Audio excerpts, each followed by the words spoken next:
So I'm thankful to the principal ma'am and Madam Atiti Satija for giving this opportunity.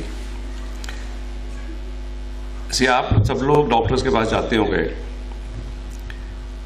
मेरी line बाकी doctor से थोड़ी different सी है. जब आपको मेडिकल प्रॉब्लम्स होती हैं, फीवर होता है, हेडेक होता है या कोई मेडिकल इश्यूज होते हैं, लेकिन जो पेशेंट्स मेरे पास आते हैं in my clinic, their problems are purely psychological problems. जैसे अभी मैं बाहर चार्ट्स पे देख रहा था, यंग स्टूडेंट ने बड़े ब्यूटीफुली तरीके के साथ डिफरेंट प्रॉब्लम्स को एलिसिट किया हुआ है कि डिप्रेशन क्या होती है, एंग्जाइटी क्या होती है, सुसाइड प्रॉब्लम्स क्या होती हैं, एडिक्शन प्रॉब्लम क्या है, इंटरनेट एडिक्शन क्या है, उसके बाद different types of mental disorders क्या होते हैं. सो जो मेरी क्लिनिक की इश्यूज होते हैं, I always deals the people who have psychological problems. And for the last almost 40 years, more than 35 years, I am dealing with such issues. So जो clinics में हमारे पेशेंट्स आते हैं, उसमें the youngsters today they form an important group. Almost 10 to 20%, 15% patients every day जो students होते हैं हमारे क्लिनिक्स में आते हैं. And sometimes it is very painful to see कि why should youngsters have such serious issues. Let us say आज से 15 साल पहले if you see the hospital OPDs, young students OPDs में कभी नहीं आते थे. लेकिन आज if you see the anywhere in the country, go to the counseling centers, go to the psychiatric OPDs, what do you find कि school के students, college के स्टूडेंट्स, यूनिवर्सिटी स्टूडेंट्स, उनका एक लार्ज नंबर है जिनको डिफरेंट टाइप्स की behaviour problems होती है, इमोशनल प्रॉब्लम्स होती हैं, डिप्रेशन होती है, फ्रस्ट्रेशन होती है. सो देन यू रियलाइज कि in the last 10-15 years life has changed for everybody. आज से 10 साल पहले to think of internet addiction possible ही नहीं था. और आज क्लिनिक के अंदर we have people even 55 years old, 60 years old, जिनकी वाइफ्स कहते हैं जी सारी रात को ये व्हाट्सएप चलाते रहते हैं. जी देयर वाज अ टाइम रात को 9 बजते थे, सारा शहर सो जाता था. आज 9 बजते सारा शहर जाग जाता है. और आप कभी भी फेसबुक पे देखो या व्हाट्सएप पे देखो कि लोग जो मैसेजेस डालते हैं, जो अपलोडिंग करते हैं, उससे कोई टाइम नहीं होता. लगता कि सारा हिंदुस्तान ही जाग रहा है. लोग 3 बजे, 4 बजे, 2 बजे, any time they are on the technological devices of the net. So what has happened is life has changed. और ये जो चेंज पिछले 10-15 सालों से आई है, सो उसका इफेक्ट क्या हुआ है? उसका इफेक्ट ये हुआ है कि हमारी सोच बदल गई, हमारे इमोशंस बदल गए, हमारा जो बिहेवियर है वो उसके साथ जो है वो बदलता जा रहा है. सो हमारी क्लिनिक में जो भी लोग आते हैं, जो भी यंगस्टर्स आते हैं, जो डिफरेंट टाइप के लोग आते हैं, उनके यही इश्यूज होते हैं कि एग्जामिनेशन की प्रॉब्लम आ गई, आप उसको कोप अप नहीं कर पाते. आप एक गांव से आते हैं, स्मॉल विलेज से आते हैं, स्मॉल टाउन से आते हैं टू द बिगर सिटीज, आप बिगर सिटीज की लाइफ को कोप अप नहीं कर पाते. पेरेंट्स की आपसे एक्सपेक्टेशंस होती हैं, आपकी अपने आप से एक्सपेक्टेशंस होती हैं.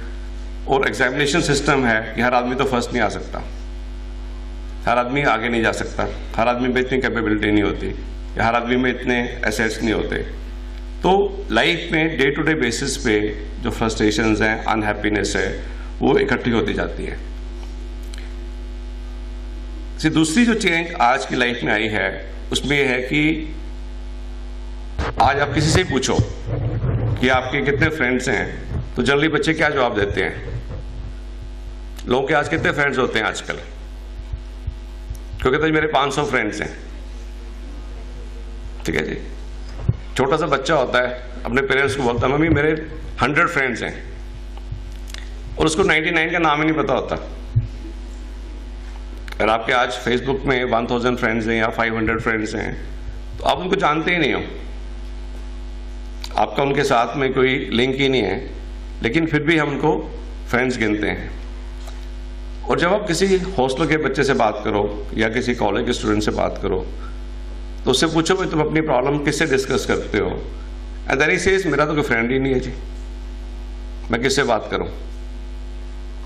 इट्स वेरी कॉमन, बच्चे घर पे आते हैं, पेरेंट्स से कंप्लेन करते हैं कि मेरा तो कोई फ्रेंड ही नहीं है, जो मेरी मन की प्रॉब्लम है मैं किससे डिस्कस करूं, मैं किससे एडवाइस लेना चाहता हूं, किससे मैं बात करूं। तो एक तरफ हम कहते हैं हमारे 1000 फ्रेंड्स हैं, दूसरी तरफ जब हमारे लाइफ के इश्यूज होते हैं, जब हमने किसी से बात करनी है, देन यू फाइंड कि there is nobody to share our problems, with whom we have to share the problems, because see life is never comfortable for everybody.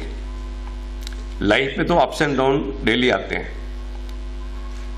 जैसे ना मौसम एक जैसा नहीं रहता, ऐसे लाइफ के जो फेजेस होते हैं, some time you are happy, some time you are unhappy, some time there is reason to be happy, more frustrations, some time life is very comfortable. So life regular basis पे ups and down जो हैं हर की life में चलते हैं, और youngsters की life में ज़्यादा होते हैं बिकॉज उनकी लाइफ में इवेंट ज़्यादा होते हैं, उनकी लाइफ में कैरियर है, एजुकेशन है, रिलेशनशिप इश्यूज हैं, फाइनेंशियल इश्यूज हैं। सो ए नंबर ऑफ इश्यूज जो हैं जो यंगस्टर्स की लाइफ में होते हैं। सेकेंड, जो एक स्टूडेंट होता है, जो यंगस्टर होता है, he is very protected from the family. आपको कोई हेल्प चाहिए, कोई सपोर्ट चाहिए, आपके पास टीचर्स हैं, आपके हॉस्टल में वार्डन्स हैं, आपके फ्रेंड्स हैं, आपके फैमिली रिलेशंस हैं, पेरेंट्स हैं। So number of people are there to support you. लेकिन in spite of that, young age में क्या होता है कि बॉडी ग्रो कर रही है, दिमाग ग्रो कर रहा है, आपकी लाइफ में बॉडी के अंदर चेंजेस आती हैं बड़ी फास्ट, हार्मोन्स ग्रो कर रहे होते हैं। सो उसके कारण भी कई बार lot of youngsters they face lot of frustrations, unhappiness रहती है, परेशानी सी रहती है। सो जब तक हम वो फीलिंग्स अपने आपस में शेयर नहीं करते किसी के साथ, तो फीलिंग्स हमारे अंदर दब के रह जाती है। और क्लिनिक में हम क्या देखते हैं कि यंगस्टर्स वायलेंट हो जाते हैं, अग्रेसिव हो जाते हैं। आज हमारे क्लिनिक में जो मेजर प्रॉब्लम सबसे ज़्यादा आती है क्लिनिक में, जो यंगस्टर्स आते हैं, वो आते हैं रिलेशनशिप प्रॉब्लम्स के कारण। अगर उनकी फ्रेंडशिप बन गई तो समस्या शुरू हो गई, अगर वो टूट जाती है तो समस्या तो हो ही गई। और कई बार क्या होता है कि यंग बच्चे, इवन स्कूल के बच्चे, पेरेंट्स आते हैं, बच्चे घर जाके पेरेंट्स को बोलते हैं कि उस लड़की ने मेरा नाम फेसबुक से हटा दिया, और वो इतने फ्रस्ट्रेट होते हैं, इतने अनहैप्पी होते हैं कि पेरेंट्स को कंपेल करते हैं कि आप उसके घर पे जाओ, उसकी मम्मी से बोलो कि अपने बच्चे को बोले मेरा नाम दोबारा फेसबुक पे रखे। इसी देखने में बात बड़ी छोटी सी लगती है, लेकिन उस एज के लिए, जिस एज में बच्चा ये एक्सपीरियंस करता है या स्टूडेंट एक्सपीरियंस करता है, उसके लिए this is very painful, because the whole group knows कि this name has been deleted और is taken away from the group. उसके एक लॉस होता है ये।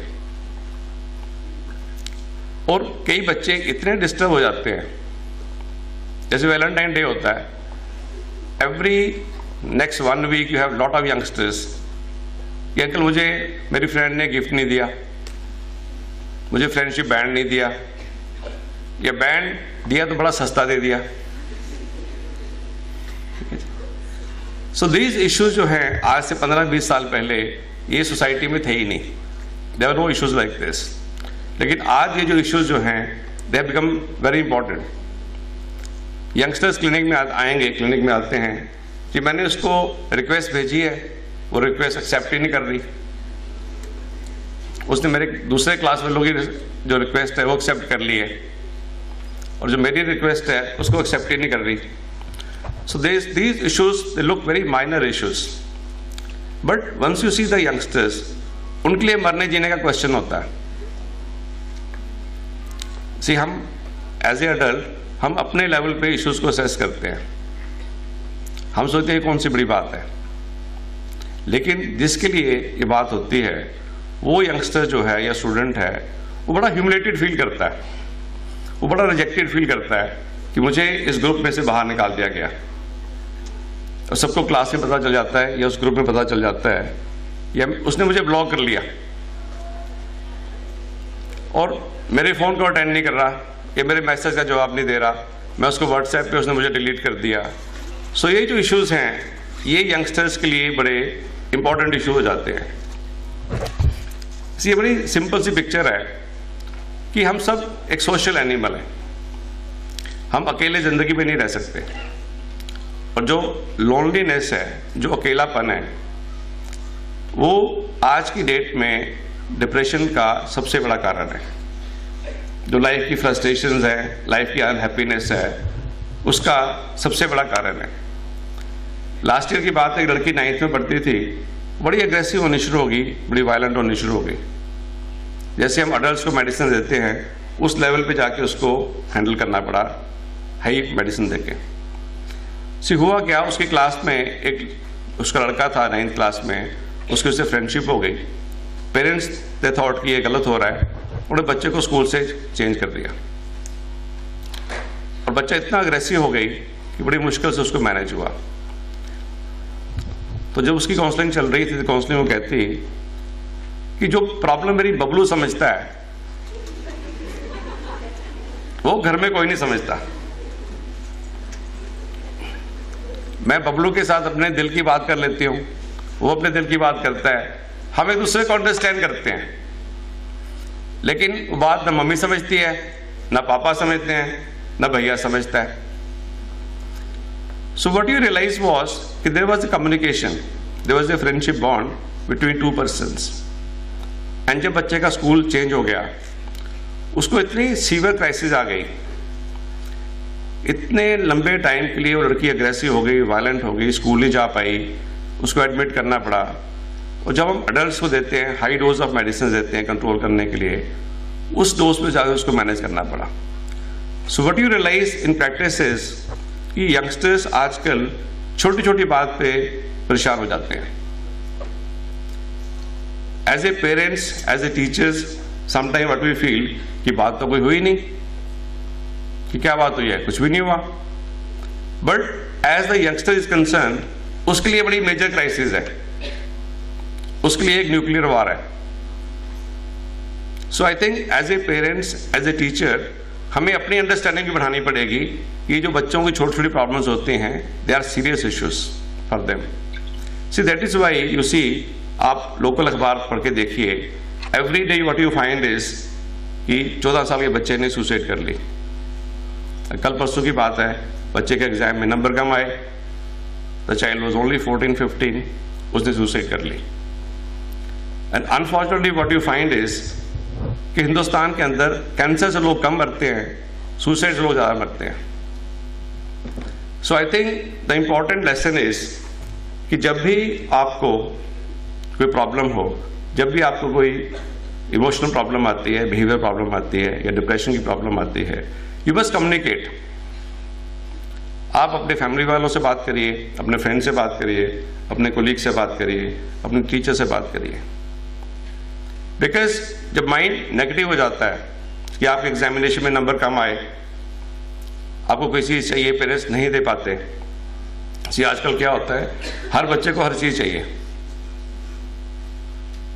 कंपनीज हर 5 महीने बाद नया आईफोन निकाल देती हैं, नए सैमसंग के फ़ोन मार्केट में लॉन्च कर देती हैं, और हर इंसान सोचता है मुझे नई चीज़ ही चाहिए। Sometime parents can not afford. मैं आपको छोटी सी बड़ी पेनफुल इवेंट बताता हूँ। मेरे पास एक यंगस्टर लड़का आता था, he was only 17 years old। उसके फादर जो थे लोकल किसी फैक्ट्री में मैनेजर थे, और जब भी लड़का मार्केट से गुजरता था उसको कोई ना कोई चीज़ चाहिए।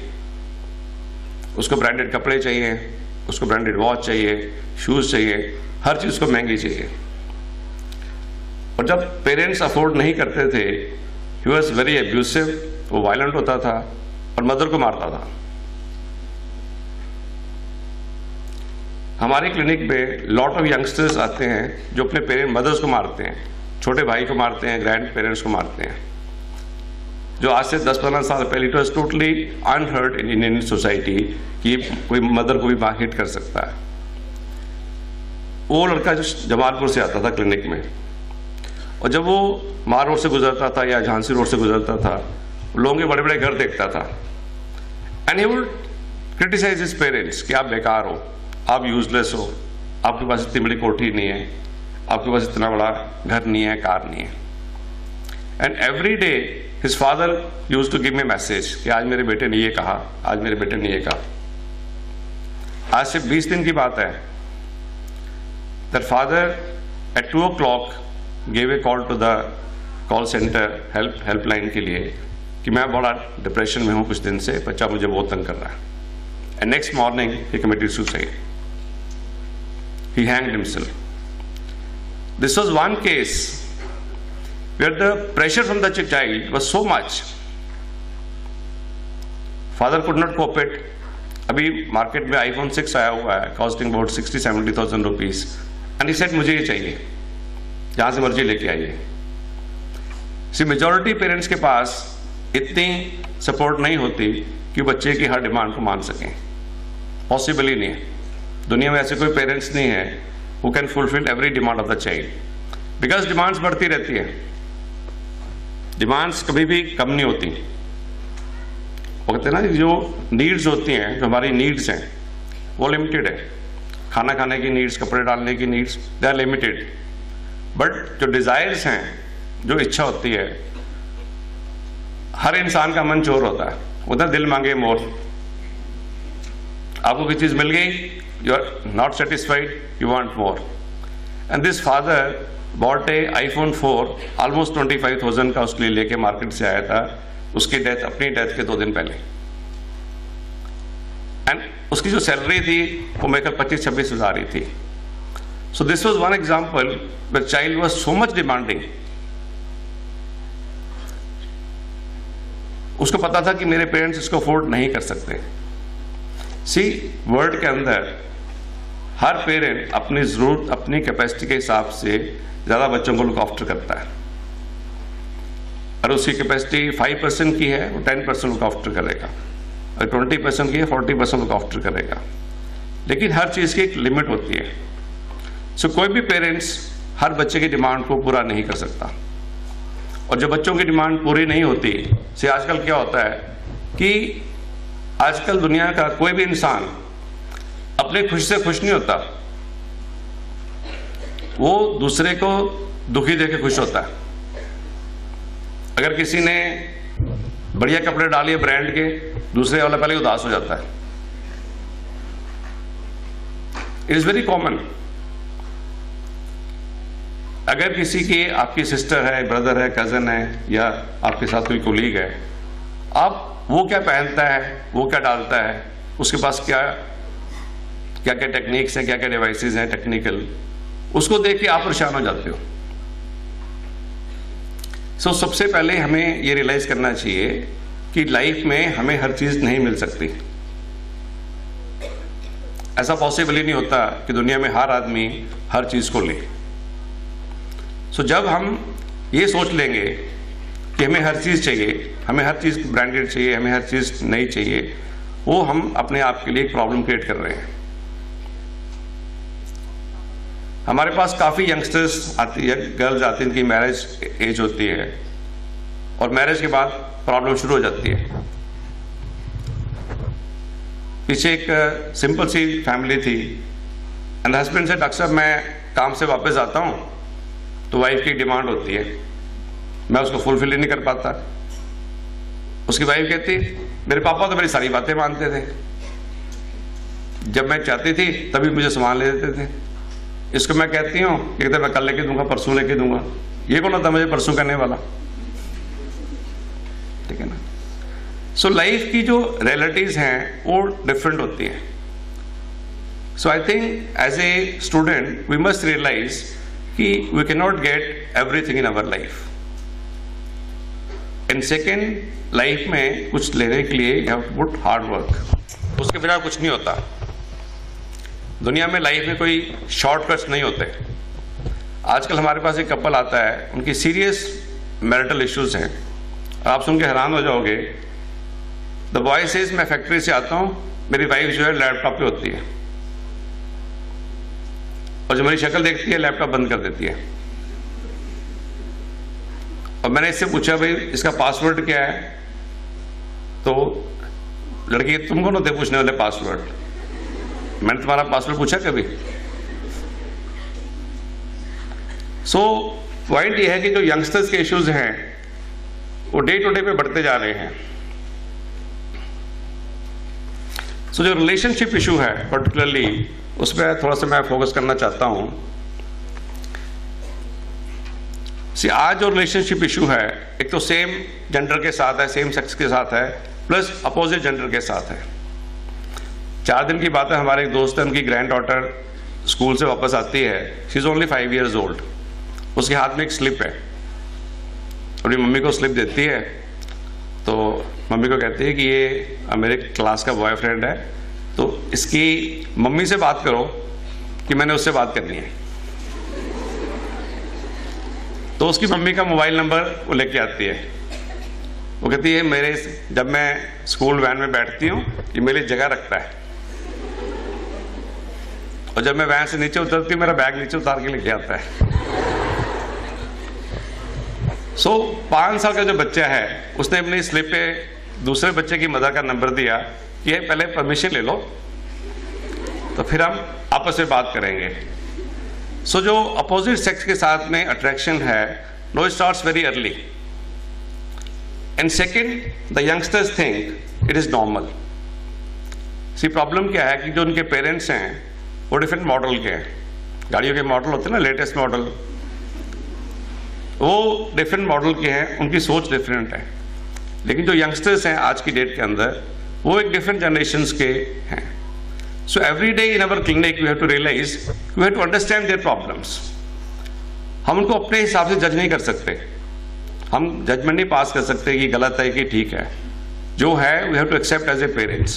सो जो अपोजिट सेक्स का इंटरेक्शन है उसके बारे में, because it is becoming very common. जिन बॉयज की गर्लफ्रेंड्स नहीं होती वो घर आके गालियां निकालते हैं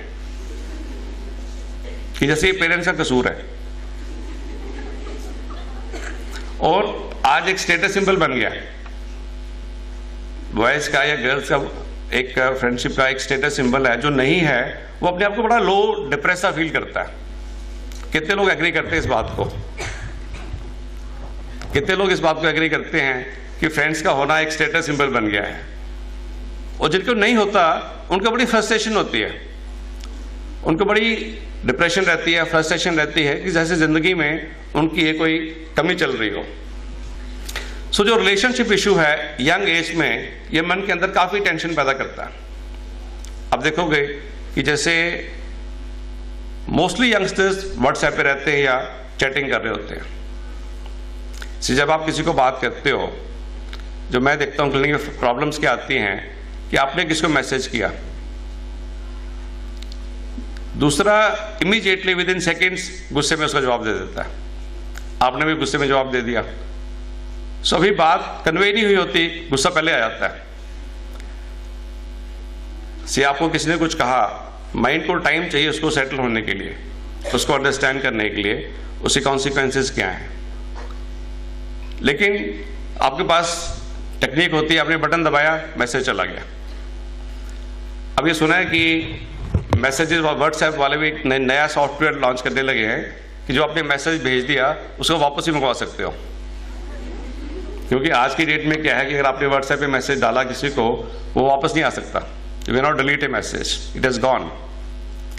but I think next few months only, once you have sent a message, आपको लगा भी मैसेज गुस्से वाला था, गलत था, ठीक नहीं था, आप उसको रिक्वेस्ट करिए, मैसेज वापस आ जाएगा। सो रिएक्शंस हमारी इमीडिएट होती है। आपने किसी कम्युनिकेशन करनी है, सिर्फ ब्रेन को सोचने का टाइम चाहिए। ब्रेन के ना बड़ा ब्यूटीफुल तरीका होता है कि सबसे पहले दिमाग जो है इमोशनली रिएक्ट करता है। जो साइंस के स्टूडेंट्स हैं, अगर आप ब्रेन की वर्किंग देखें तो सबसे पहले इमोशनली रिएक्ट करता है। वो कहते हैं कि जब एवोल्यूशन का टाइम था तो जो एनिमल्स की डेवलपमेंट थी उनमें तो थॉट प्रोसेस था नहीं, सो the first reaction was emotional. कुछ टाइम के बाद दिमाग सोचता है कि मैंने क्या किया, मैंने क्या रिएक्शन करी। अगर आपने आज आपको किसने कुछ कह दिया, आपको बुरा लगा, तो आप घर जाओगे, उसको सोचोगे, एनालाइज करोगे, भाई ये बात गलत थी, ठीक थी, लॉजिकल थी, कैसी थी।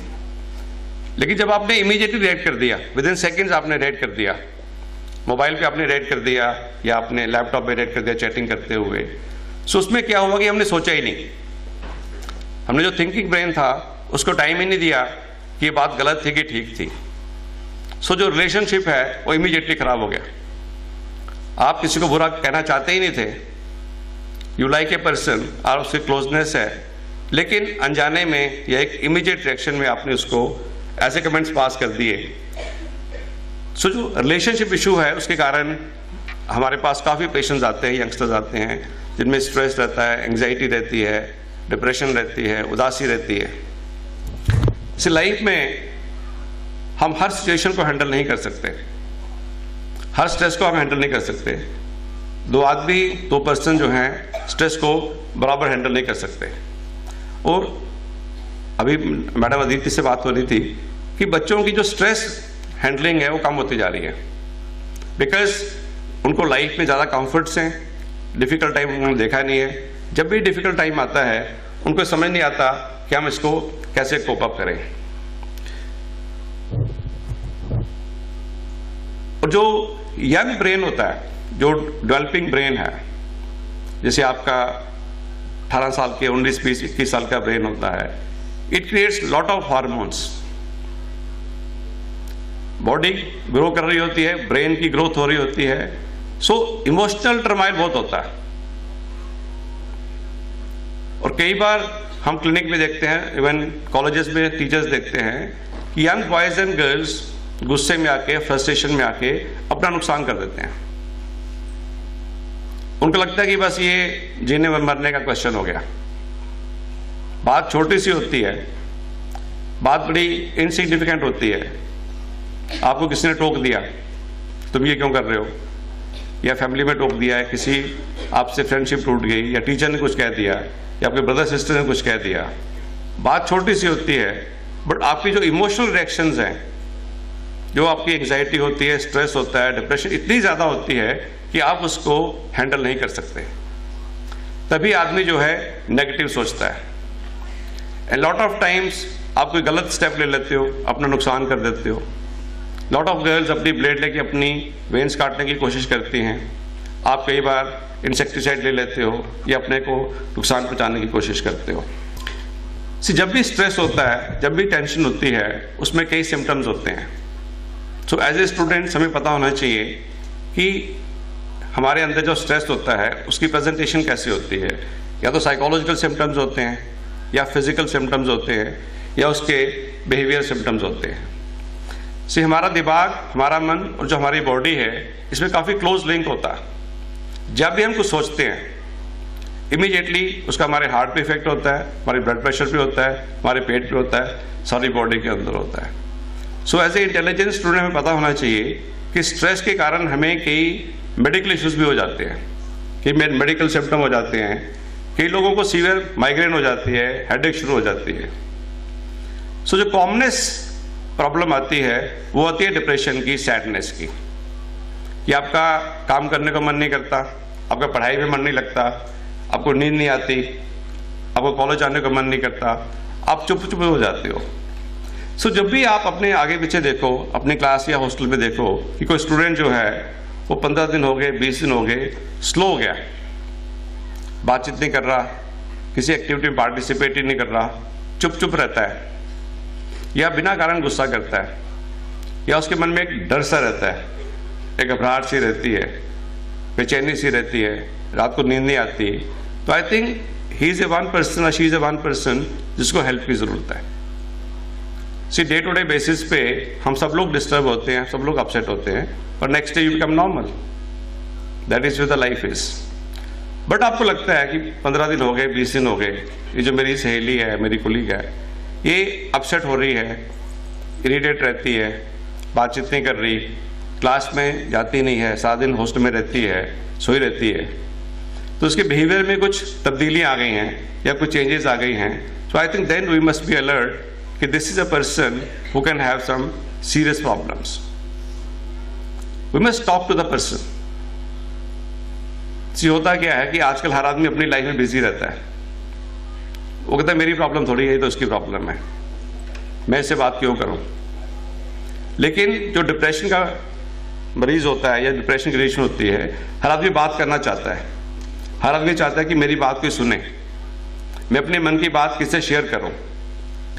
सो ऐसे ही जो साइकोलॉजिकल सिम्टम्स होते हैं जो कॉमन डिप्रेशन में होते हैं, आपको जिंदगी बुरी लगती है, जिंदगी एक लोड लगती है, एक बर्डन लगती है, अब बिना कारण से रोना शुरू कर देते हो, आप खाना नहीं खाते, आपको नहाने को मन नहीं करता, कॉलेज जाने को मन नहीं करता, बिना कारण से आपको गुस्सा आता है, आपके मन में शक की फीलिंग्स होती हैं. सो इस टाइप के जब डिप्रेशन बढ़ जाती है तो काफ़ी यंगस्टर्स में देखता हूँ वो ड्रग्स की हेल्प लेते हैं, अल्कोहल की हेल्प लेते हैं. और लुधियाना सिटी के अंदर इवन गर्ल्स के अंदर फीमेल्स में अल्कोहल कंजप्शन जो है बड़ी फास्ट बढ़ती जा रही है. जो मेट्रो सिटीज़ हैं वहाँ पे देखो यंग गर्ल्स में स्मोकिंग बहुत बढ़ती जा रही है. बट इट्स वेरी फॉर्चुनेट कि जो एडिक्शन की प्रॉब्लम पंजाब में बड़ी सीरियस प्रॉब्लम है, आप रोज़ मीडिया में देखते हो, टीवी में खबरें आती हैं, अखबारों में आती हैं, इवन गर्ल्स में ये बहुत कम है. अगर हमारे पास 100 यंगस्टर्स आते हैं विद एडिक्शन, हार्डली उसमें एक फीमेल पेशेंट होती है. और पंजाब एक ऐसी स्टेट है जहां मैं देखता हूं कि खाली लड़कियां ही पढ़ती हैं. क्लिनिक में जब गांव से कोई आता है लड़का, तो हम लड़के से पूछते हैं भाई तुम क्या करते हो, उसका जवाब होता है कि अंकल मैं तो वेला.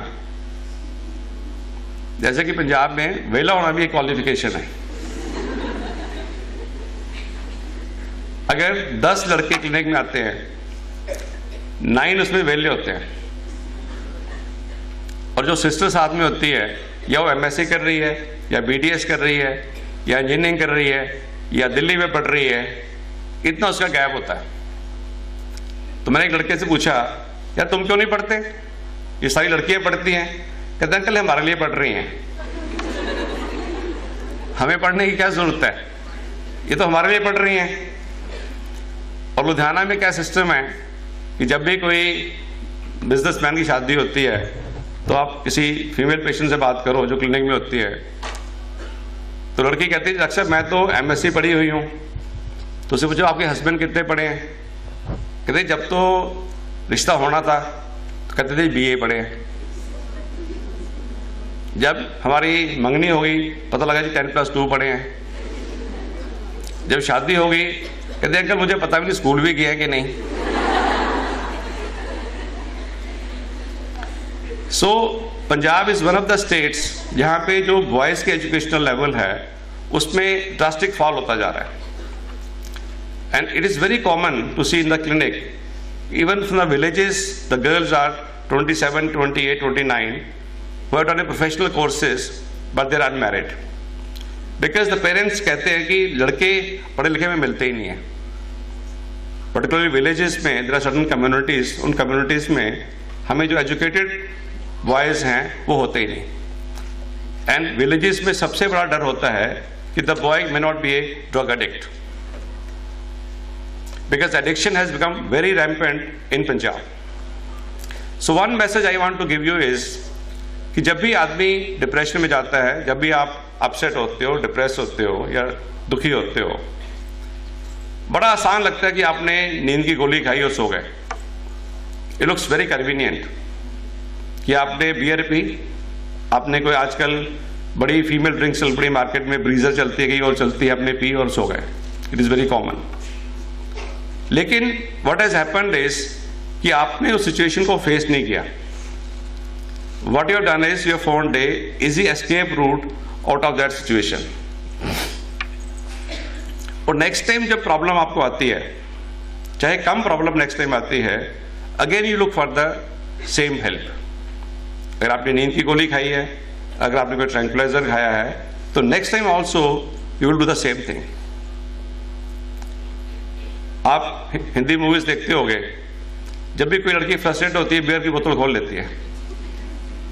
इट्स वेरी कॉमन टू सी. या स्मोकिंग करनी शुरू कर देगी. See, these looks very attractive. There is a age, it looks very attractive. लेकिन लाइफ की रियलिटी ये है कि अगर आप आज क्लास में आपके नंबर कम आते हैं या क्लास में फेल होते हो या आपको किसी चीज़ की फ्रस्ट्रेशन होती है, अगर आपने स्लीपिंग पिल आज ले ली एक बार, after 1 week, after 10 days, when there is again a problem, तो आप क्या करोगे? अब दोबारा वही तरीका अडॉप्ट करोगे. अगर आप सिगरेट लेते हो सिगरेट पियोगे, ड्रिंक लेते हो ड्रिंक लोगे, अगर आप स्लीपिंग पिल लेते हो स्लीपिंग पिल लोगे. सो आफ्टर 2-3 years क्या होगा कि स्मॉल इश्यूज जो होते हैं लाइफ के, छोटी छोटी प्रॉब्लम्स होती हैं, उनके साथ भी आप वैसा ही करना शुरू कर दोगे. सो आफ्टर 5 to 6 years आपकी जो अपनी कैपेसिटी है, जो अपनी टॉलरेंस है, वो भी कम हो जाएगी.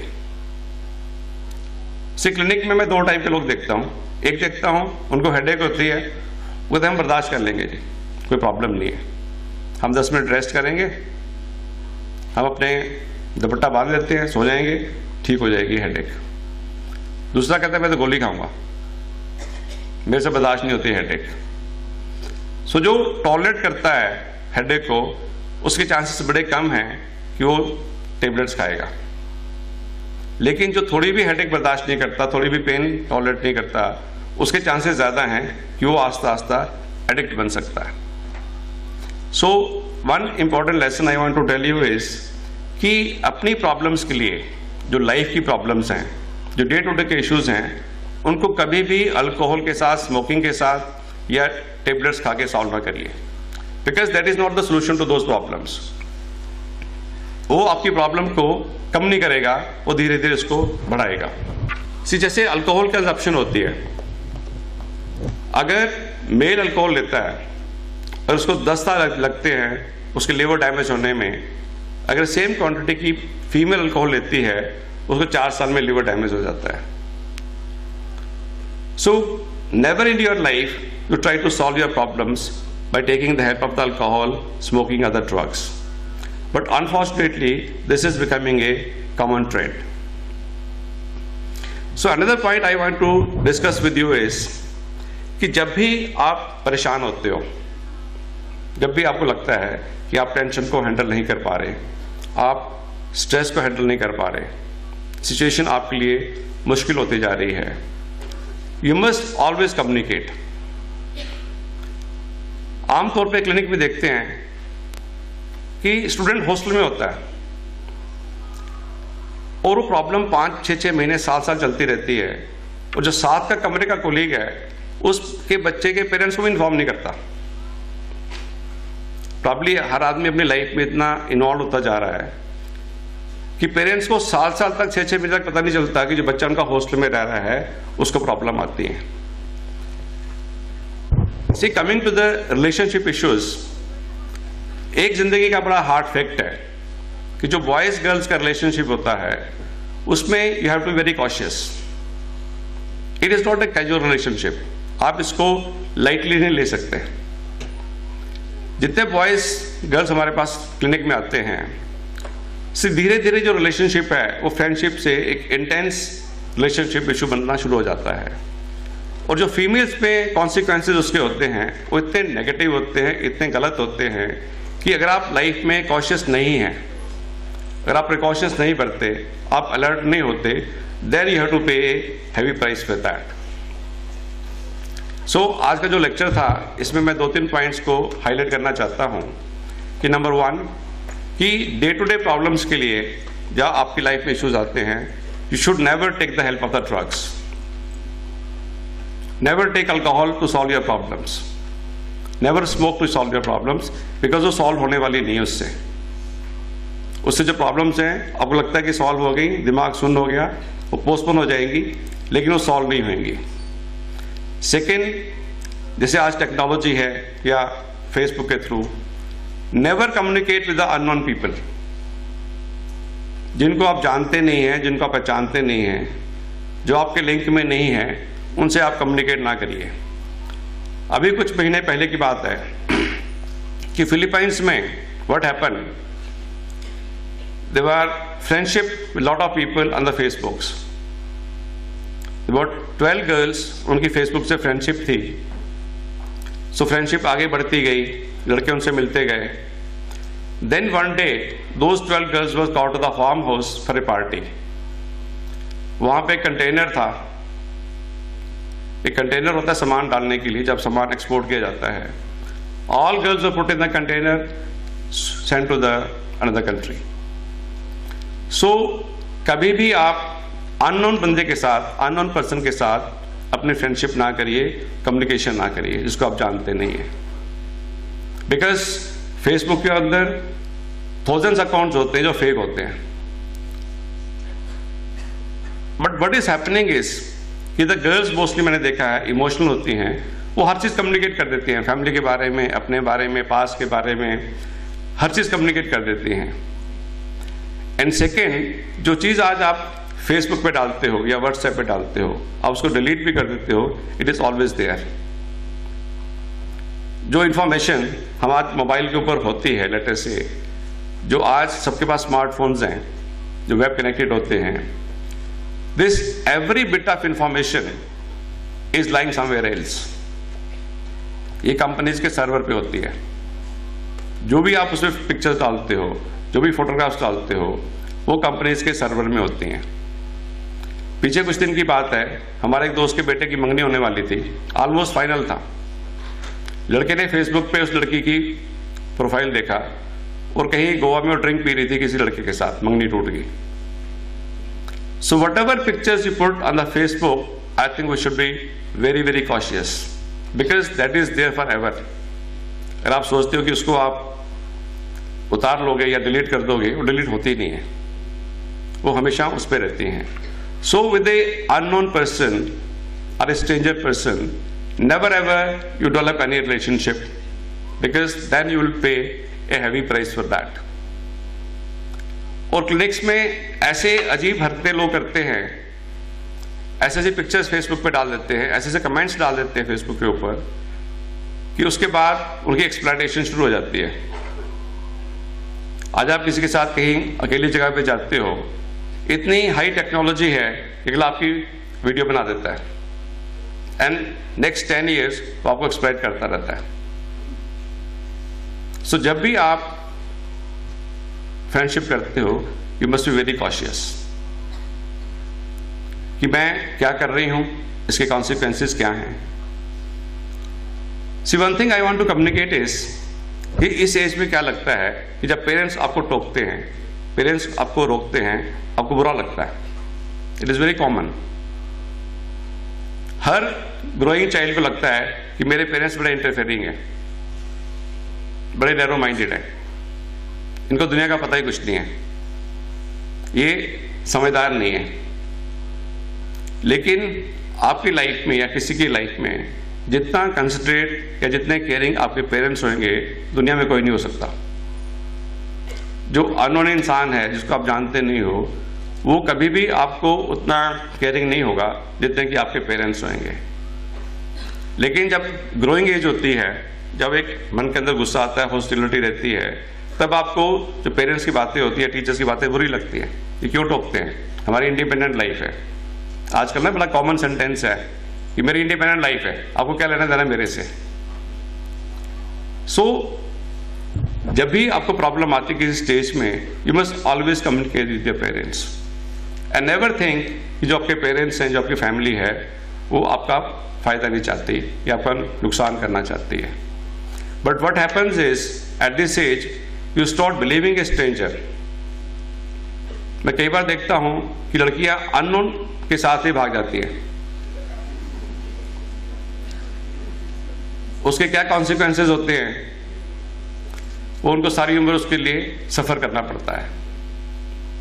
सो I think these were the few points I wanted to talk to you, and I think if you have been able to understand some of them, I think the quality of the life will be much better and you'll be able to live a independent and healthy life. But one thing I am very certain is कि जब भी आप किसी educated लड़की को देखते हो आज, उसकी जो लेवल ऑफ इंटेलिजेंस है, जो उसका लेवल ऑफ अंडरस्टैंडिंग है, जो कॉम्प्रिहेंशन है, it is much more better, far better than it was 10-15 years before. आज उसकी जो अंडरस्टैंडिंग है, कल की बात है, there was a girl of 11th class and she was preparing to go to Australia for studies, higher studies. So आज you have n number of opportunities to grow in the life, but at the same time you have to be very cautious. कि आपके पास दुनिया की सबसे best गाड़ी हो सकती है, ऑडी हो सकती है, मर्सिडीज हो सकती है, और उसमें एक ब्रेक लगी होती है, ठीक है ना, तो वहां पे भी आपको ब्रेक की जरूरत है. Similarly in your life, everybody wants to fly, everybody wants to enjoy the life, everybody wants everything in the life, but at the same time अगर आप अपनी जिंदगी में ये पहचान सको मैंने ठीक क्या है, गलत क्या है, what is right for me, what is wrong for me, what is the right direction, what is the wrong direction, because step आपने एक बार लेना है. वो कहते हैं ना, जिस ट्रेन में बैठ गए, स्टेशन में आपने टिकट ली, ट्रेन में बैठ गए और ट्रेन जहां पे गई वहां पे आप ले जाएगी. So you must achieve whatever you want to do it, but at the same time जो अपने कंट्रोल्स हैं, जो लाइफ के अंदर कंट्रोल्स हैं कि गलत क्या है, ठीक क्या है, इसका मुझे फायदा क्या है, नुकसान क्या है, I think that is very important. Because without responsibility there is no freedom. भाई 100% लाइफ में फ्रीडम नहीं होती कि आप जो चाहो मिल जाएगा, जो चाहो आप कर लोगे, without any responsibilities. Because the boys don't pay a price, their body is different, their life is very different. It is end of the day, it's the girl who has to pay a heavy price for any wrong step which she has taken. So I think I am very thankful to the management and the Madam Principal and the Madam Aditi. So I thought these are important things I must communicate with you, and some of things have been spontaneous to talk to you. Thank you very much. So any questions? See, any student who wants to ask any question or give any comment or express her own feeling, you are most welcome.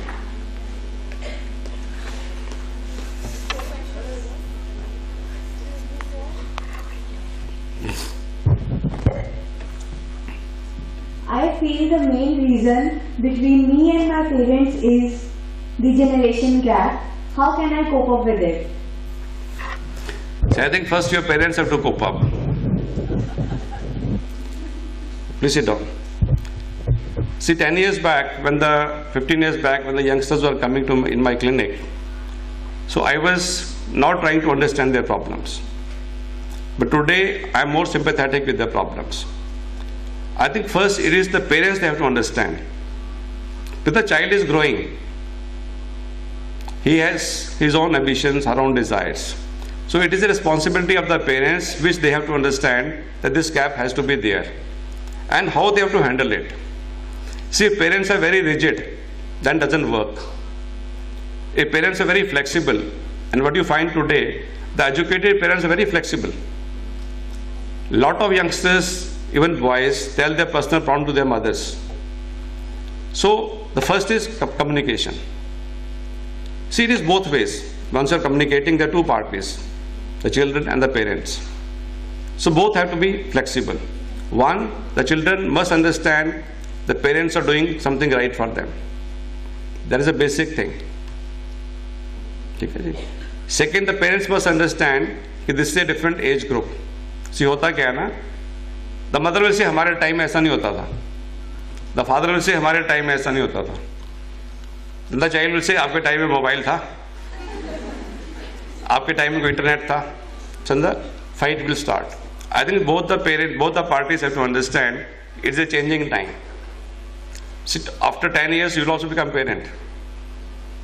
So it's a changing time. Both have to adjust. See, any other question or comment? Like you told that a 5-year girl, she said that I have a friend who may really see Prakta and all. In adolescence, it's normal to have a liking for opposite sex. But I met a boy who was 13 years of age, and he said that I like a girl, but the girl likes someone else, and I wanted to kill that boy. It's normal to have a liking, but is it normal to think like killing a boy Is that normal too, or it's just his adolescence speaking? Once you see a male-female attraction is very normal in the everywhere. You see the small animals, small creatures is normal. See, you have different type of emotions. You may have positive emotions for other person. You may have negative emotions for other person. And if you don't get something, for example, you like a person, you don't get it, then you have very negative emotions, revenge against a person, hostility against a person. So in that situation, these kind of the thought process come. But it all depends how frequently it comes. If the person is totally preoccupied whole of the day and he does the action, negative action, then it is a serious matter. So sometimes it can be occasional thoughts, comes and goes, is normal. But if you are preoccupied and if you want to do a negative action and have the consequences of negative action, then obviously it needs some intervention. Thank you. Thank you so much. So, like many of my co-mates will agree to this, that we may go through some family issues, but that leads to getting totally blank in our exams. How to deal with that exam stress and family issues together? I think these are two separate questions. Please sit down. See, there are families which are disturbed families. Only then the children get more disturbance because of the disturbed parents. And once you have a disturbed families, disturbed situation, and when there is examination, there is a stress in the family. It is very common in our clinics. Somebody is a disturbed child, or an alcoholic father, or a father, mother have a kind of a bad relations. Then children become very unhappy. During examination days, my parents are quarreling. During examination days, my father takes alcohol and creates a scene in the home. My elder brother, he creates a scene in the home. So that is a basically different issue. Because this is not a common issue in every family. Because in most of the parents, when there is examination days, the situations tend to become normal. But we are talking of those families which are not normal families. Then those normal families have to be handled differently. See, for example, see who are the members in the families? Parents and children, and sometimes grandparents. So if there is a pathology in the family which is causing disturbance in the studies of the children, that has to be handled differently. And obviously a child cannot handle that kind of situation in the home. Sometimes girls spread rumors about others due to jealous and they will fight, which leads to frustration and negative mood. Why is it so? So this is normal. See, jealousy is a normal emotional behavior, is a normal emotional reaction, isn't it? See, for example, you want something, you don't get it, some other person gets it. It is very normal. See, small amount of depression, small amount of anxiety, small amount of frustration, small amount of jealousy, it is a normal with all of us. So there's nothing abnormal about it. There's nothing to get upset about it. But if it persists, see, it becomes an obsession with you. The whole of the day you are thinking about it, you are disturbed about it, it affects your personal life, it affects your academic life, it affects your relationship, it affects your behavior, then it is different, which needs a help. Otherwise, I think jealousy is a part of life, isn't it?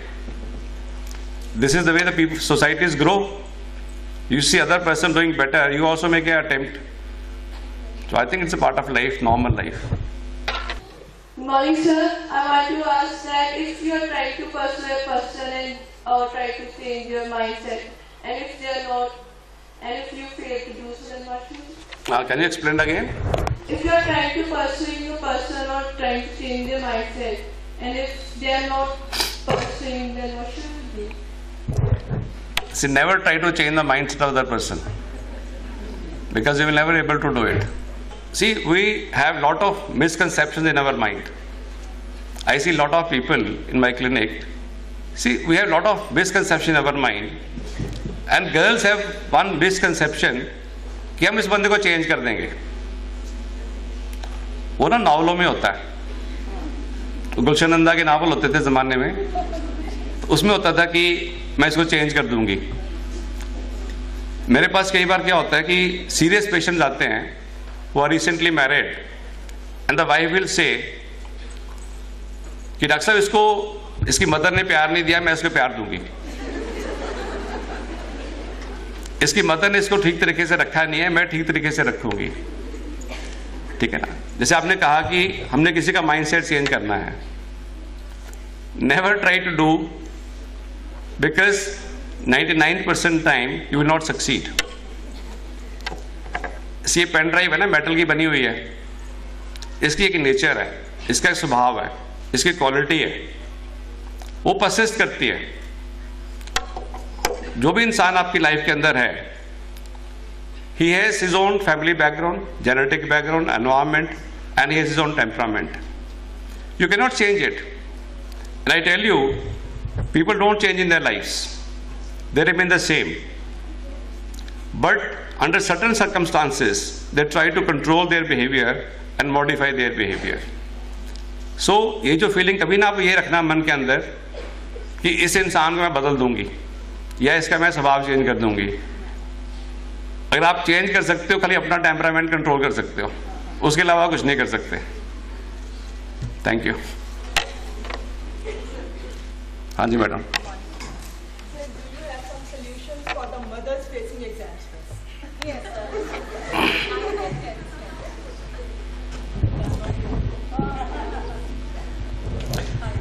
देखिए, I think ये जो examination system है ना जी, ये बड़ा peculiar है हमारी country के अंदर। Is a very sir we are self are teachers, लेकिन अपने बच्चों के सामने हम फेल हो जाते हैं, इनको कैसे समझाएं? देखिए, ऐसा है कि जो एग्जामिनेशन स्ट्रेस है लेटेस्ट से, इसका बिगेस्ट जो रीजन है, see I have also have children in my home, the biggest reason is the parents' expectations have gone very high. Even if the parent is a teacher, she's a parent. उसके हर की expectations have gone very high. And second, everybody thinks कि his child should perform the best. जैसे school parent teacher meeting होती है, जिसके बच्चे के number कम आते हैं ना, मदर को अपनी इंसल्ट फील होती है। आई हैव सीन पेरेंट्स जो बच्चों को कहेंगे भाई तेरे नंबर आए 60%, तो दादी को 70% बताएं। कहते नहीं कहते? क्योंकि जब शाम की किट्टी होती है या लेडीज आपस में मिलती हैं, so I think this is a general trend in the society, you have started evaluating children from a different perspective. Stress उसके कारण होता है। See I think as a parents, जो बच्चे हमारे पास इवन IQ टेस्टिंग के लिए आते हैं, जो लो IQ के भी होते हैं, द मदर विल से कि डॉक्टर साहब है तो बड़ा इंटेलिजेंट, पढ़ता नहीं है। ठीक है ना जी? So that shows the parents have not been able to rightly assess the intelligence of a child. See if there is a container, एक बर्तन 5 लीटर का है, उसमें 10 लीटर तो नहीं आ सकता। So I think as a parents सबसे पहले मैं असेस करना है कि what is the capacity of our child, और बच्चा कहां तक जा सकता है। Every child can not achieve everything in the life. Parents की एक्सेप्टेंस जो बहुत बढ़ गई है, and once as a parents you think this is the level of the child, this is going to the performance, तब stress कम होगा। अगर her mother सोचे कि बच्चा तो बड़ा बहुत इंटेलिजेंट है, तो फर्स्ट क्यों नहीं आता? See even the child is mentally retarded, even still the mother will say the same thing. Probably the mother cannot see the child who is not intelligent. So I think parents को जब तक accept situation नहीं कर पाते, सिर्फ एक छोटी सी बात है, एक पेशेंट हार्ट अटैक का होता है, कार्डिक पेशेंट होता है, वो स्टेशन पे दौड़ेगा थोड़ी ट्रेन पकड़ने के लिए। So once you think what is the level of the child, how much he can pick up, what is the level of the performance, so हो क्या रहा है कि पेरेंट्स की टेंशन बच्चों को चली जाती है, बच्चों की पेरेंट्स को चली जाती है। See, that is where the problem is coming. So जब आप बच्चे को असेस करके नो एक्सेप्टेड, ये मेरा बच्चा जो है इस लेवल का है और ये इस लेवल पे रहेगा, इसकी परफॉर्मेंस इतनी आनी है। जैसे आपने देखा होगा कि as a teacher, as a parents also, children performance ज़्यादा वेरी नहीं करती। होल ऑफ द कैरियर उनकी परफॉर्मेंस 5-10% ही वेरी करती है। ये तो है नहीं कि आप 7वीं में फेल हो जाओ, 8वीं में यूनिवर्सिटी में फर्स्ट आ जाओ, ऐसा तो नहीं होता। So children have a consistent performance depending upon their capacity. So what is the capacity of a child? If parents accept that my child has a given level of a capacity and given level of performance, फिर stress कम होता है। But वो gap है ना कि expectations are very high and the capacity is low, then the stress is more। वो stress जा ही नहीं सकता कभी। And second, I think I have a lot of female patients and female patient मुझे पूछती है जी मेरी प्रॉब्लम क्या है। मैं भाई आपकी प्रॉब्लम ये है कि आप मदर हो। ये चाहे आप 60 साल की मदर हो, 70 ईयर्स की मदर हो, बच्चा आपका ऑस्ट्रेलिया भी चला गया तब भी पता नहीं सोया कि नहीं सोया, खाया कि नहीं खाया उसने। So I think the mothers have, they are more emotional, they have given birth to the child, there is a physical linkage to the mothers and because of high emotionality the sufferings are more. Exam होता है, father अखबार पढ़ रहा होता है, TV देख रहा होता है, ठीक है ना जी। सो lot of problems with the females are because nature has made them emotional, so they overreact, they go into emotional turmoil very fast, and plus the communication with the youngsters is much more for the mothers, so their suffering is more। अब तो मैंने clinic में कहना शुरू कर दिया because अब आप मदर हैं तो ये प्रॉब्लम तो आपको रहनी है।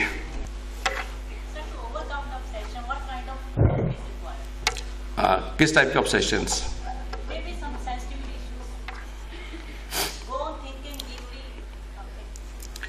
See, once you say obsessions, which means is a pathological issue.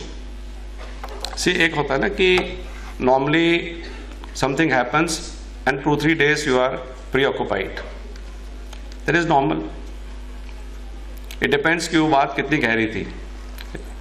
But sometime one thought keeps on occurring for days, months and years together and keeps on disturbing you. That is an illness. That is not a normal situation. उसका एक proper treatment होता है, ठीक है। एक और मैंने आपको बात कन्वे करनी थी जो रिलेशनशिप इश्यूज में आती है, पर्टिकुलरली जब हस्बैंड वाइफ का रिलेशनशिप इशू होता है। द हस्बैंड विल से कि डॉक्टर साहब बात तो आज की मैंने हुई, आज कोई इवेंट हुआ और मेरी 15 साल पहले शादी हुई थी, मेरी वाइफ 15 साल की टेप शुरू कर देती है और जब आज आता है तो भूल जाती है आज क्या हुआ। सो क्राइसिस इतनी होती है but it becomes much larger. See there is a basic difference between male and female brain. जो फीमेल का ब्रेन होता है कुछ भूलता ही नहीं, it is a hard fact of the life. Whatever happens in the life female brain उसको observe कर लेता है, उसकी मेमोरीज बड़ी स्ट्रांग होती हैं।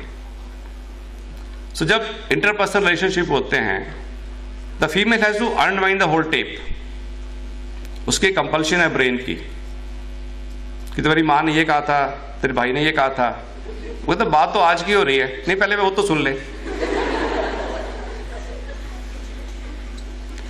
So this is a normal experience with the most of the couples. They experience this thing because the females have a high retention of the memories, past memories. So जब भी कोई झगड़ा होता है, जब भी कोई इंटरपर्सनल प्रॉब्लम्स होती है, so जो पुरानी बातें हैं जो आज रेलेवेंट नहीं भी हैं, still they come into the picture. So but I think once you talk of obsessions, see एक ऑब्सेशनल बीमारी होती है, इसमें आप बार बार हाथ धोते हो, बार बार कपड़े गिनते हो, बार बार काउंटिंग करते हो, बार बार दरवाजे चेक करते हो, दैट इज ऑब्सेशनल नेरोसिस, ठीक है। But day to day events के बाद if the mind is preoccupied for couple of hours, couple of days, I think that is a normal situation. हाँ प्लीज।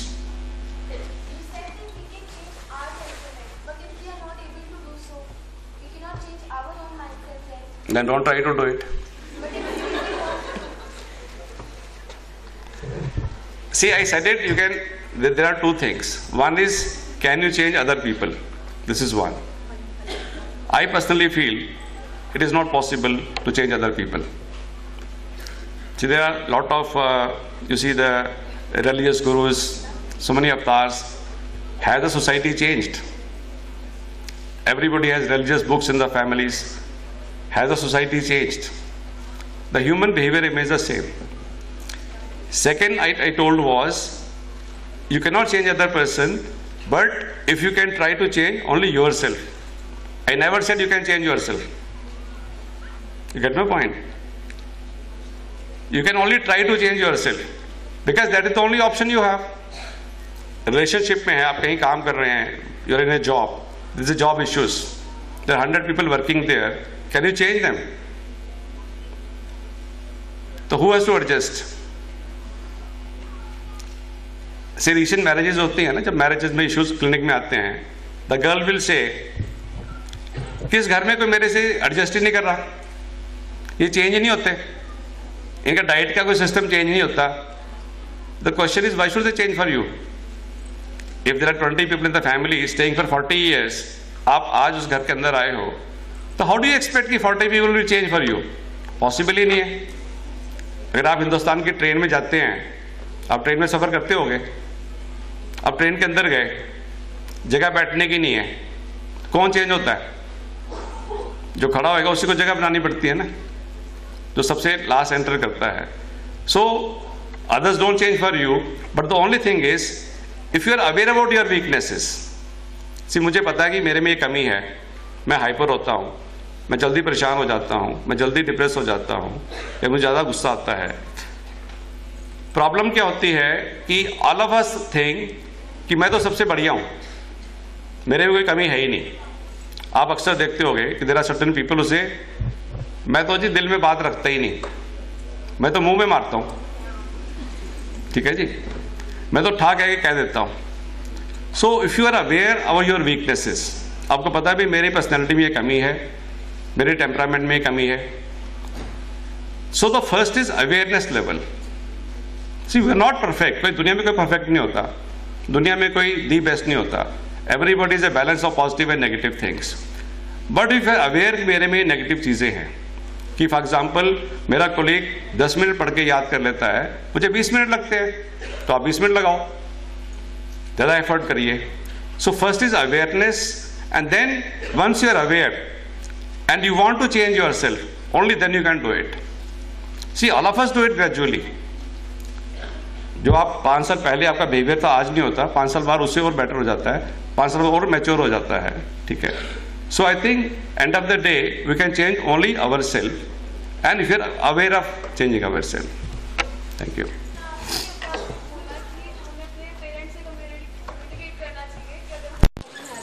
क्योंकि हम लोगों के बीच में जनरेशन गैप होता है, तो उनको भी अंडरस्टैंड करना चाहिए और हमें भी उनकी थिंकिंग है उनको अंडरस्टैंड करना चाहिए. तो अगर हमें एक होता है ना कि पहले ही रिजल्ट पता होता है कि एक मन में डर होता है कि वो हमें अंडरस्टैंड नहीं कर पाएंगे, तो एक रिजल्ट हम खुद ही बना लेते हैं कि बात करने का कोई फायदा ही नहीं है, कि वो सुनेगी नहीं या समझेगी नहीं. तो उस चीज़ को कैसे टैकल करना चाहिए? उसके बाद हम लोग अपने मन में ही बहुत थॉटफुल हो जाते हैं, फिर उस थॉटफुल के साथ जो हमारी फीलिंग होती है, हम और किसी चीज़ में कोई ध्यान नहीं दे पाते. जैसे स्टडी है, तो इन इश्यूज से के साथ साथ हम स्टडी में नहीं ध्यान दे पाते, तो इस चीज़ को कैसे टैकल करना चाहिए?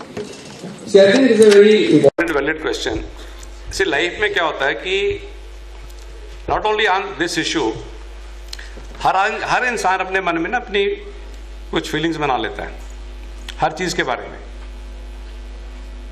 जी जैसे एक मैप होता है ना, सो हर इंसान लाइफ में अपने मन के अंदर एक मैप बना लेता है, ये चीज ऐसे होती है, ऐसे होती है, ऐसे होती है. And sometime what happens, your conceptions are wrong. What you thought about a particular situation, जैसे अभी आपने कहा कि पेरेंट्स कैसे बिहेव करेंगे, कैसे रेट करेंगे, we have a pre conceive notion, एंड हम उससे रेट करेंगे, ठीक है. सी वैसे ही है कि हमें हमारी पर्सनैलिटी के अंदर क्या कमियां होती हैं. So that is why you see the all literature says कि हर इंसान को एक सेल्फ इंट्रोस्पेक्शन करनी चाहिए. 10 मिनट बैठ के शाम के टाइम, सवेरे टाइम, जब भी फ्री होता है, आपको एक सेल्फ इंट्रोस्पेक्शन करनी चाहिए कि आपके मन में मिसकंसेप्शंस क्या हैं. Because see end of the day हम वही डिसीजन लेते हैं जो हमारा दिमाग सोचता है. अगर हमारे दिमाग के अंदर मिसकंसेप्शंस हैं, not only about the parents, about our colleagues, about other persons, about our job, about our career, अगर हमारे दिमाग में मिसकंसेप्शंस हैं तो हम एक गलत डिसीजन लेंगे. सो सबसे पहले हमें देखना है कि हमारे मन के अंदर किसी रिलेशनशिप में मिसकंसेप्शंस क्या हैं. हम किसी के बारे में कोई डिसीजन ले रहे हैं या रेट कर रहे हैं, हमारे मन में कोई प्री कंसीव नोशन तो नहीं हमने बनाई हुई उसके बारे में. हम पहले सोचते ये बंदा ही खराब है या ये बंदा ऐसे जवाब देगा, सो हमारी एक्सपेक्टेशंस पहले ही नेगेटिव हो गई, सो हमारी अप्रोच भी नेगेटिव हो जाएगी। सी जो पेरेंट्स का जनरेशन गैप है ये तो हमेशा रहेगा, और ये इसलिए बढ़ता जा रहा है कि बच्चे ज़्यादा इंटेलिजेंट होते जा रहे हैं। सी पहले क्या था, पहले आप देखिए ना, पहले बच्चे सोचते थे कि पेरेंट्स नॉलेजेबल हैं, पेरेंट्स इंटेलिजेंट हैं, सो बच्चे पेरेंट्स की बात सुनते थे। आज घर में मोबाइल होता है, पेरेंट्स को चलाना ही नहीं आता, ठीक है ना। पेरेंट्स बच्चे को बोलते हैं जरा इसको ठीक करना देखना जरा, ठीक है। लैपटॉप चलाना है, कोई टेक्नोलॉजी है, वो किसको चलाने घर में आती है, बच्चों को आती है। सो जो पहले था ना कि पेरेंट्स ज़्यादा इंटेलिजेंट है, ज़्यादा नॉलेजेबल है, वो डिस्टेंस कम हो गया। अब बच्चों को लगता है कि पेरेंट्स को तो आता ही कुछ नहीं। प्लस पहले जो नॉलेज थी वो पेरेंट्स एंड टीचर्स बच्चों को पास ऑन करते थे। आज तो नॉलेज गूगल हर आदमी के हाथ में। टीचर क्लास में पढ़ा रहा होता है, बच्चे गूगल पे देख रहे होते हैं कि क्या पढ़ा रहा है। Plus there is no information today, there is no information today which is not there in the Google today. So जो रिस्पेक्ट का गैप है वो भी कम होता जा रहा है। सी ये गैप खाली इतना नहीं है, आज जो बच्चा पैदा हुआ ना 5:05 पे, और जो 5 मिनट के 6 मिनट पे होता है तब भी गैप हो जाता है। So this gap will always remain, ये कभी आप इसको दूर नहीं कर सकते। ये आपने देखना है कि आपके पेरेंट्स का गैप क्या है। सी वेरी करेगा ना, आपके पेरेंट्स का गैप, साथ वाले के पेरेंट्स का गैप, इट ऑल डिपेंड्स कि आपके पेरेंट्स का एजुकेशनल लेवल क्या है, उनका अपना अवेयरनेस लेवल क्या है, उनका बैकग्राउंड क्या है, and how much they are willing to change. How to, I think you have a lot of self-confidence. Sir, actually my friends and me facing the same problem. Like if we have any type of virtue that we have lost it, how to bring back that virtue? Yeah, I think see what happens is, जैसे हमारी स्कूलों कॉलेजों में training, what happens is we give lot of emphasis on failures and success in life. बहुत ज़्यादा emphasis होता है कि आपको सक्सीड करना है, सक्सीड करना है, सक्सीड करना है। So when ever there is a small failure और कॉन्फिडेंस गोज डाउन। समटाइम सी कोई भी दुनिया में काम एक बार नहीं होता। इवन जो अमेरिकन शटल्स हैं वो भी कई बार जा नहीं पाती, वापस आ जाती हैं या क्रैश कर जाती है। So I think as a individual we have to learn कि failure is a part of life. अगर आप फेलियर को एक्सेप्ट कर लेते हो एंड अगेन आप उस काम को करते हो, आपको कॉन्फिडेंस बढ़ जाएगा। अगर आपको फेलियर होता है, आप उससे हट जाते हो, अपने को विड्रॉ कर लेते हो, उस सिचुएशन को फेस नहीं करते, आपका कॉन्फिडेंस कम हो जाएगा। So I think as a person we have to accept in our life कि फेलियर्स और सक्सेस साथ ही चलती है। अगर हमें कोई फ्रस्ट्रेशन है तो उस एफर्ट को अपने बंद नहीं करना, let us do it again, and once you do it again 3 times, 4 times, 5 times, and once you are able to do it. से आप साइंस में देखते हो कोई भी एक्सपेरिमेंट एक दिन में थोड़ी होता है। You see any scientist, he has failed 100 times before making final solution to the problem. So if you are not discourage by the failure then you have a good self confidence. But I think यहाँ तो लड़कियों का confidence बहुत ज़्यादा ही है, यहाँ तो ये कोई इशू ही नहीं है। आज तो मेरी क्लास लग रही है।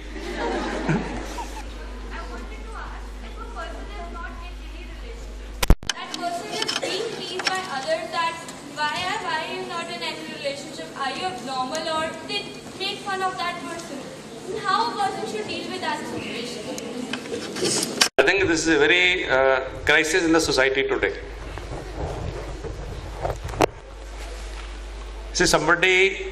See what is normal, what is not normal.